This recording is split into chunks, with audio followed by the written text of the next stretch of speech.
Hello friends, welcome to my channel Edufile. आज की इस वीडियो में हम लोग इंटरप्रिटेशन ऑफ क्वांटम नंबर्स के बारे में डिस्कस करेंगे। यहाँ पे हम लोग समझेंगे क्वांटम नंबर क्या होता है, साथ ही साथ हम लोग इसको इंटरप्रिटेट करेंगे। अगर इससे पहले आपने Schrodinger equation of hydrogen atom की वीडियो नहीं देखी है तो इस वीडियो को जरूर देखिएगा, क्योंकि ये वीडियो उसी पे बेस्ड होगा। क्योंकि यहाँ पे हम लोग कुछ डेरिवेशन भी करने वाले हैं जो कि बीएससी और एमएससी के लिए हेल्पफुल होगा। साथ ही साथ हम लोग क्वांटम नंबर के बेसिक्स को भी समझेंगे, और इससे पहले हम लोग क्वांटम नंबर के एक और वीडियो को डिस्कस कर चुके हैं। तो क्वांटम नंबर आए कहाँ से?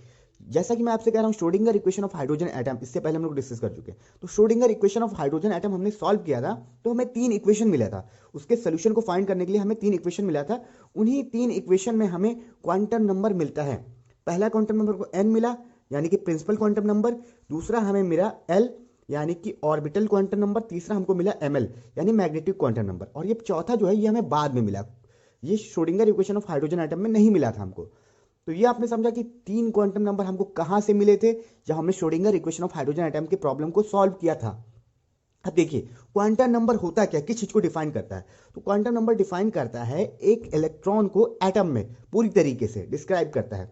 कैसे डिस्क्राइब करता है भाई? किस सेल में है आपका इलेक्ट्रॉन, किस सेल में है, इलेक्ट्रॉन का ओरिएंटेशन क्या है, उसका ऑर्बिटल क्या है, पूरा मैग्नेटिक, पूरा हर तरीके से डिफाइन करता है। अभी मैं आपको क्लियरली समझाऊंगा। तो सबसे पहले समझते हैं कितने तरह के क्वांटम नंबर होते हैं। तो चार तरीके के होते हैं total. Principal quantum number n, azimuthal quantum number या फिर ऑर्बिटल क्वांटम नंबर एल, और एम एल यानी कि मैग्नेटिक क्वांटम नंबर, और एम एस जो है वो स्पिन क्वांटम नंबर है। इसको बाद में इंट्रोड्यूस किया था 1925 में George Uhlenbeck and Samuel Goudsmit ने। अच्छा, इसको क्यों इंट्रोड्यूस किया गया, इसके बारे में पहले जान लेते हैं। तो देखिए, इसको इसलिए इंट्रोड्यूस किया क्योंकि हमें जो तीन क्वांटम नंबर है, ये तीन क्वांटम नंबर, ये बाकी वन इलेक्ट्रॉन एटम को, मतलब कि ऐसा एटम जिसमें केवल वन इलेक्ट्रॉन होते हैं, जैसे कि हाइड्रोजन, उसको तो अच्छे से डिस्क्राइब कर लेते थे। लेकिन अगर हम मल्टी इलेक्ट्रॉन एटम की बात करें, मतलब जिसमें एक से ज्यादा इलेक्ट्रॉन होते हैं, ऐसे बहुत सारे एटम होते हैं, आपको मालूम है, तो उनको डिस्क्राइब नहीं कर पाता था। ये आपका तीन क्वांटम नंबर मिलकर पूरी तरीके से नहीं डिस्क्राइब कर पाता था। पूरी तरीके से मिलकर ये तीनों क्वांटम नंबर नहीं डिस्क्राइब कर पाते थे। तो इसीलिए फोर्थ को इंट्रोड्यूस किया। अब फोर्थ वाला, जैसे कि हमें, जैसे किसी एटम का लाइन स्पेक्ट्रा होता है, आपको मालूम है कि एटम का अपना यूनिक स्पेक्ट्रा होता है। जैसे कि हमारा एक फिंगरप्रिंट होता है, जैसे मैंने अपने फिंगरप्रिंट मान लीजिए लगाया, तो मेरा फिंगरप्रिंट किसी और से नहीं मैच करेगा। ठीक उसी तरह से एटम का भी क्या होता है, अपना एक यूनिक स्पेक्ट्रा होता है। स्पेक्ट्रा आपको मालूम होगा कि जैसे व्हाइट लाइट जाती है किसी प्रिज्म से, 7 कलर्स निकलते हैं, वैसे एक स्पेक्ट्रा बनता है। तो वैसे एटम का भी अपना एक स्पेक्ट्रा होता है। तो ये जो चौथा क्वांटम नंबर है, ये स्पेक्ट्रा को भी एक्सप्लेन करता है, किसमें? मल्टी इलेक्ट्रॉन में। तो मल्टी इलेक्ट्रॉन में हमें जरूरत पड़ी, तो इसीलिए fourth quantum number, spin quantum number को इंट्रोड्यूस किया गया। तो आई होप आपको चारों क्वांटम नंबर का मतलब समझ में आया होगा। अब चलिए एक एक बारी बारी से डिस्कस करते हैं। तो सबसे पहले प्रिंसिपल क्वांटम नंबर को डिस्कस करते हैं, फिर हम लोग इसको इंटरप्रिटेट करेंगे। तो सबसे पहले प्रिंसिपल क्वांटम नंबर।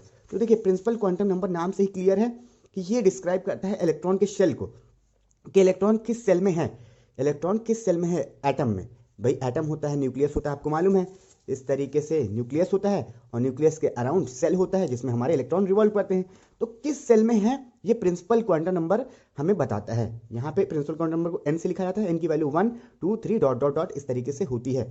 अब देखिए, इसको इंटरप्रेट करते हैं। तो श्रोडिंगर थ्योरी, यानी कि हमने वन इलेक्ट्रॉन एटम यानी कि हाइड्रोजन एटम में डिस्कस किया था कि जो एनर्जी आइगन वैल्यू En होती है, वो इस फॉर्मूले के इक्वल हमारी आती है, minus mu z square e to the power 4 8 epsilon nought square h square, और यहाँ पे ब्रैकेट में 1 बाई एन स्क्वायर। यहाँ पे एन यही है आपका प्रिंसिपल क्वांटम नंबर।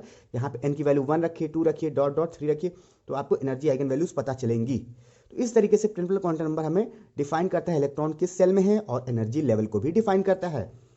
तो ये आपने समझा कि प्रिंसिपल क्वांटम नंबर के बारे में, ये हमें एन मतलब बताता है किस सेल में है, और दूसरा एनर्जी भी बताता है। अब यहाँ पे एन जो है वो क्वांटाइज्ड है, तो इसीलिए इसको हम क्वांटम नंबर कहते हैं, क्योंकि एन की वैल्यू 1 2 3 डॉट डॉट क्वांटाइज्ड है इस तरीके से।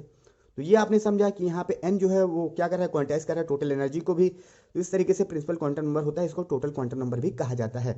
अभी हम लोग इसको और डिटेल में डिस्कस करेंगे, फिर कंपेयर करेंगे।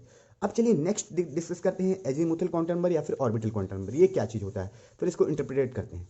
तो देखिए, ऑर्बिटल क्वांटम नंबर किस चीज़ के बारे में बताता है, ये सब सेल के बारे में बताता है, और ये मैग्नीट्यूड भी देता है ऑर्बिटल एंगुलर मोमेंटम का।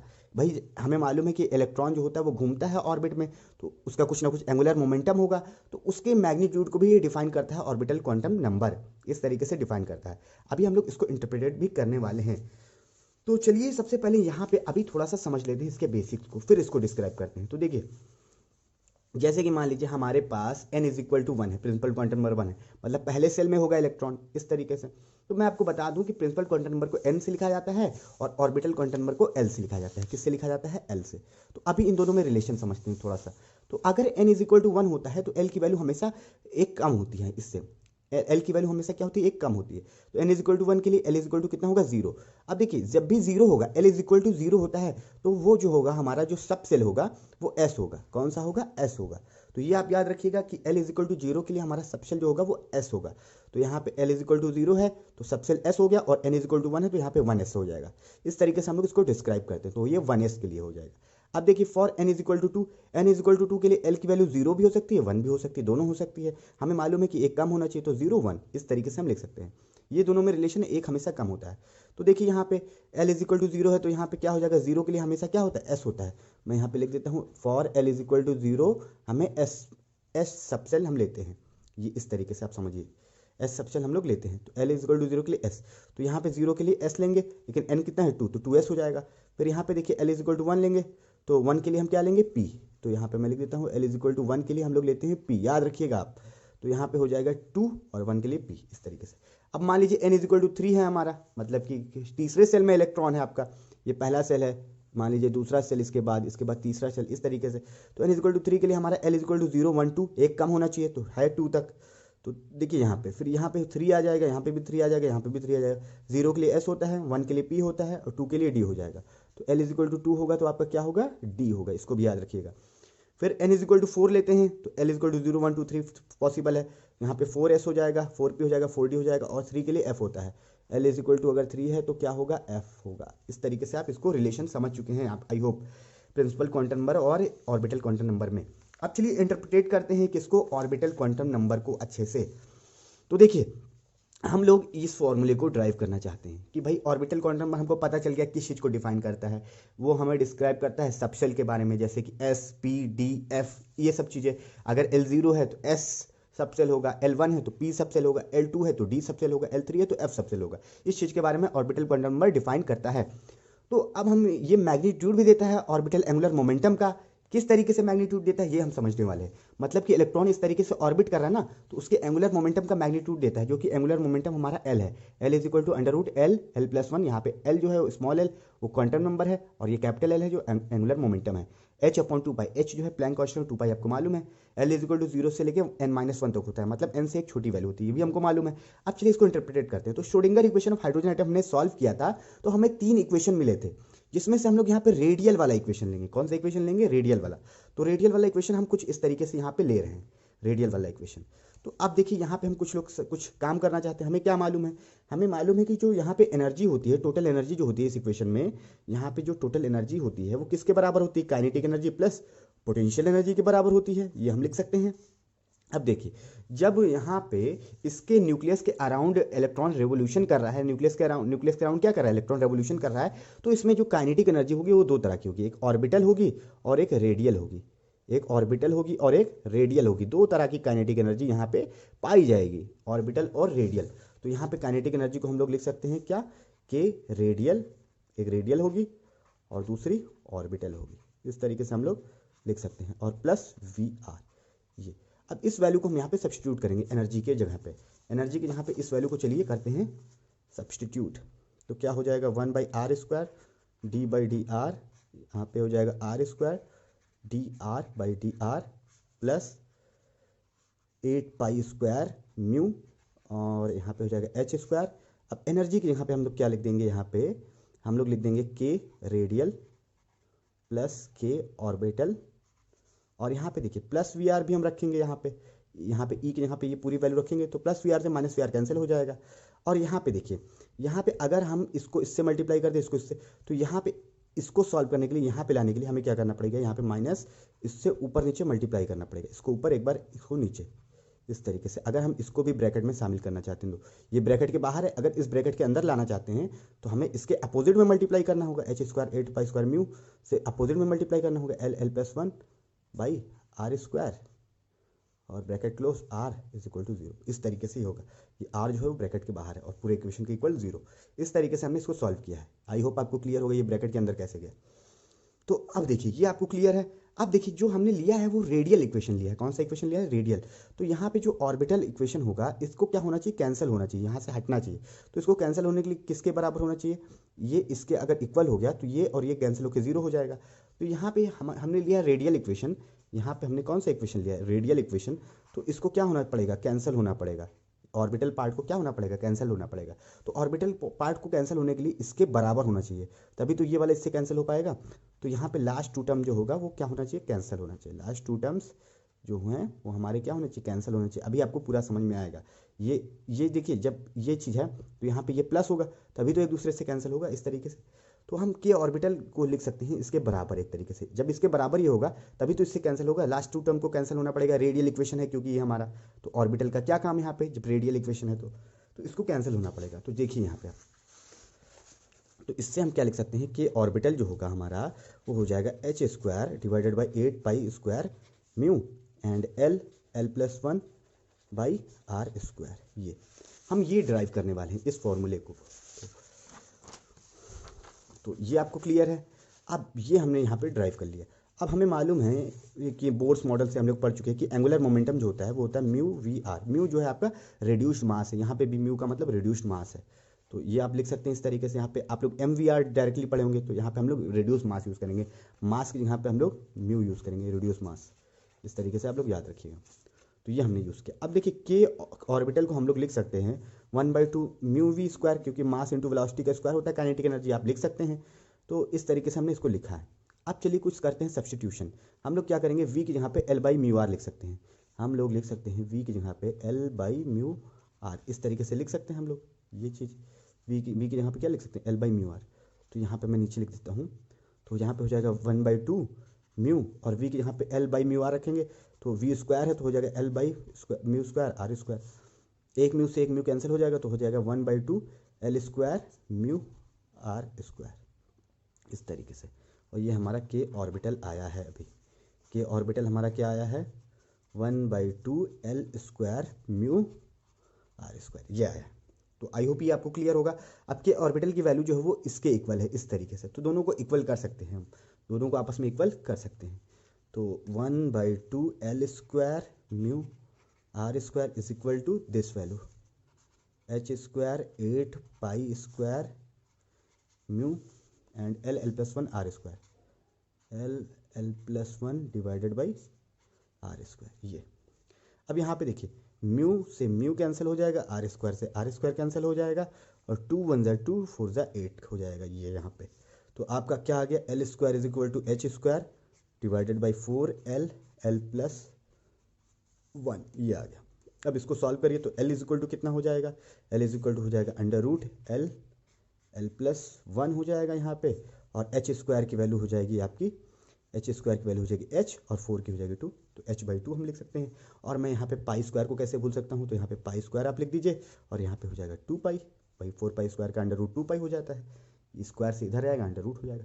तो ये देखिए हमारा जो एंगुलर मोमेंटम का फॉर्मूला है वो ड्राइव हो चुका है। इस तरीके से हम लोग मैग्नीट्यूड निकाल सकते हैं ऑर्बिटल एंगुलर मोमेंटम का ऑर्बिटल क्वांटम नंबर से। तो ये हमने इंटरप्रिटेशन किया ऑर्बिटल क्वांटम नंबर एल का।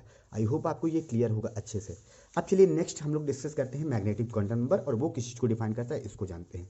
तो देखिए मैग्नेटिक क्वांटम नंबर जो होता है वो डिस्क्राइब करता है specific orbital with in that subshell.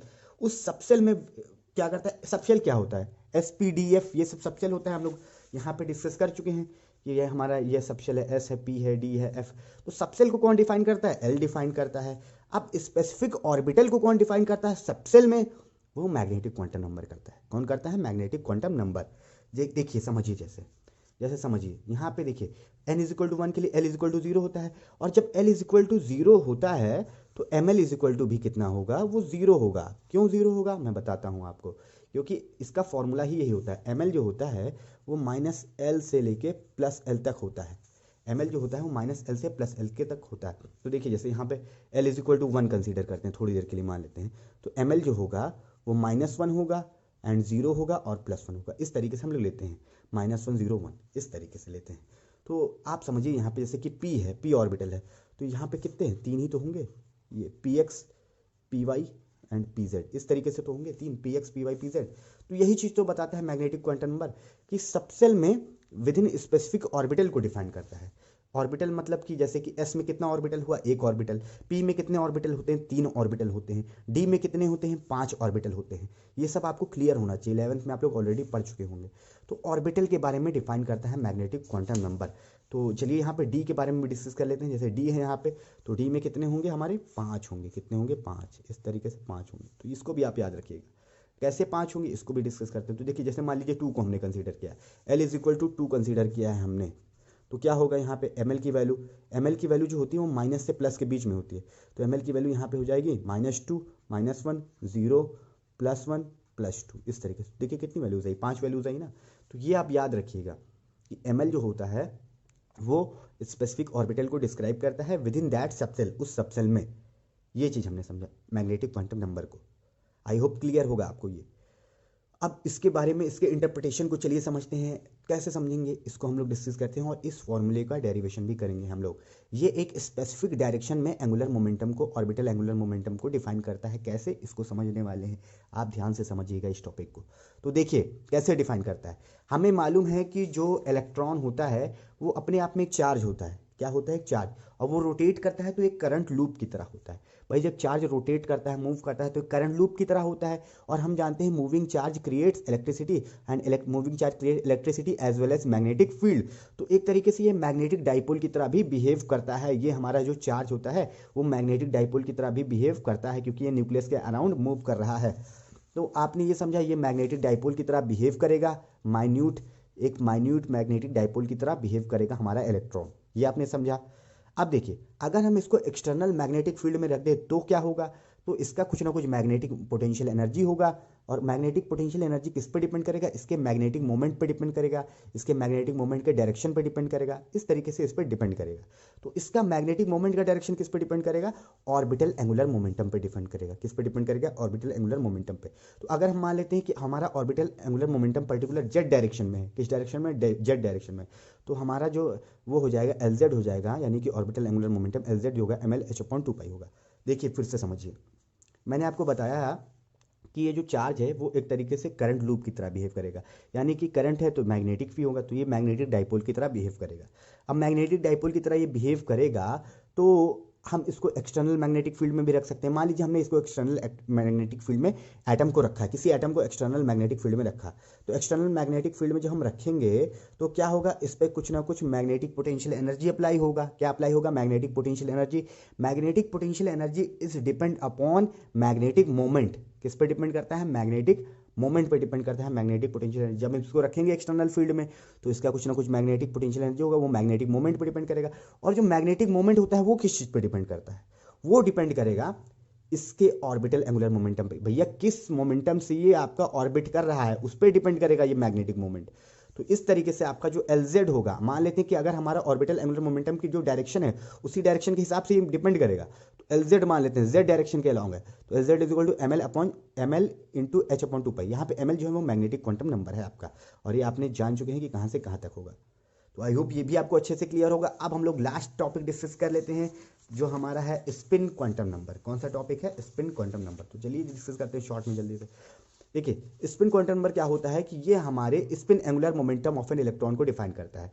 कि इलेक्ट्रॉन जो होता है अपनी एक्सिस के अलाउंग जो स्पिन करता है उसको हम लोग कहते हैं स्पिन। क्या कहते हैं, इलेक्ट्रॉन का स्पिन। जो अपने एक्सिस के अलाउंग इलेक्ट्रॉन क्या करता है, मूव करता है, उसी को हम लोग कहते हैं इलेक्ट्रॉन का स्पिन। तो स्पिन क्वांटम नंबर को हम लोग S से लिखते हैं। ये 2 तरह के होते हैं, प्राइमरी और सेकेंडरी।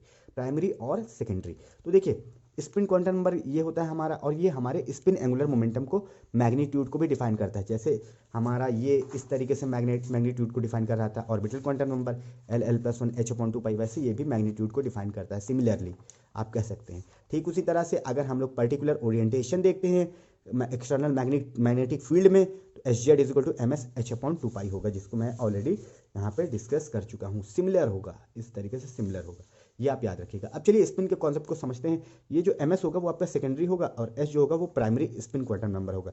थोड़ा सा समझते हैं। देखिए जैसे कि मान लीजिए हम यहाँ पे फिल करते हैं, जैसे कि p ऑर्बिटल में फिल कर रहे हैं, तो ये इस तरीके से। तो अगर इलेक्ट्रॉन इस तरीके से फिल है तो इसका स्पिन जो होगा वो +1/2 होगा, और इस तरीके से फिल है तो इसका स्पिन होगा -1/2। इस तरीके से होता है।